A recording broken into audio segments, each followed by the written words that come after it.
I've heard you say that a good man is born to serve, not born to make money. Absolutely. What's that mean to you? Well, if I make money, and I've heard all excuses because there's guys who have a problem with me saying that. All right. But if I make money for me. Now I've got, my wife definitely benefits from it. And, my children, although they're grown, they benefit from it. But ultimately in the end, if I'm pour all my life into making money, that's for me, but if I pour my life into as many people as is fitting, and I don't know,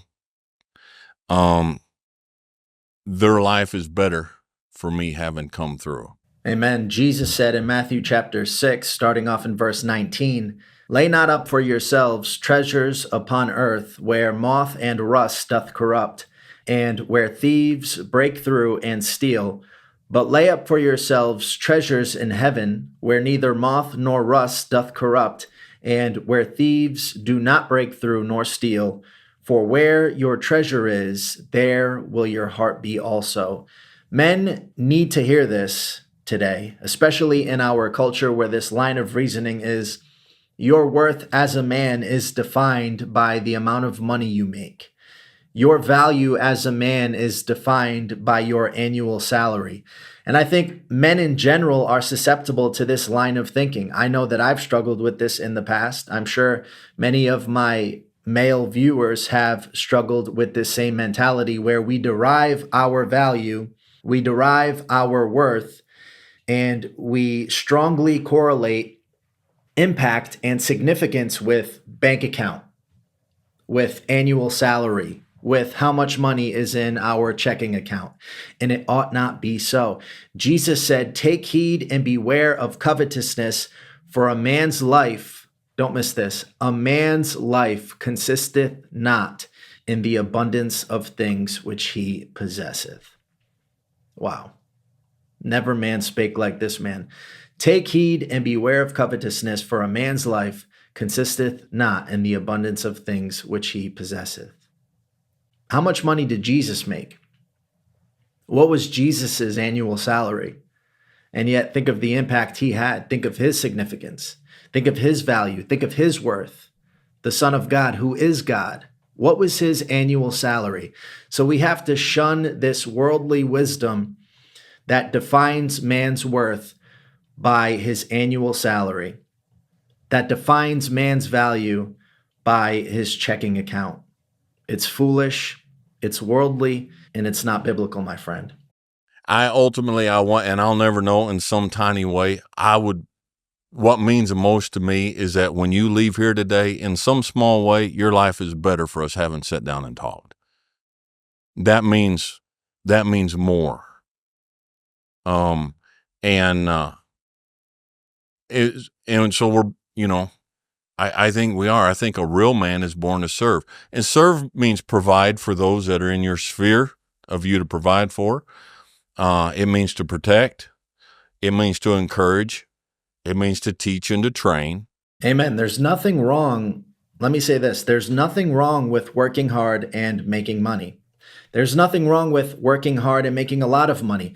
What's wrong, again, is when we derive worth, derive confidence, derive value from the amount of money we make. That's wrong. That's foolishness. That's worldly wisdom. And that's what he's getting at. But we should provide. We need to provide as men. We need to work hard. We need to protect our children and our wives. And sometimes it means to step back and let them hit the wall. Sometimes the best service you can do for somebody is to, when it's all done, walk up and look down and say, "Did that hurt?" That's what they needed. But we won't do that because it makes us look bad. And even in our service to others, we do it for ulterior motives, but yes, I believe that very strongly. I believe if you spend your whole life to yourself, for yourself, you have no purpose of being here. One of my favorite quotes from Louis Sperry Schaefer, he said this: "There's nothing more misdirected than a self-directed life." I'll say that again. There's nothing more misdirected than a self-directed life. This planet is not in any way better for you having been here. Is that what a good man is to you? That's what a good man is to me.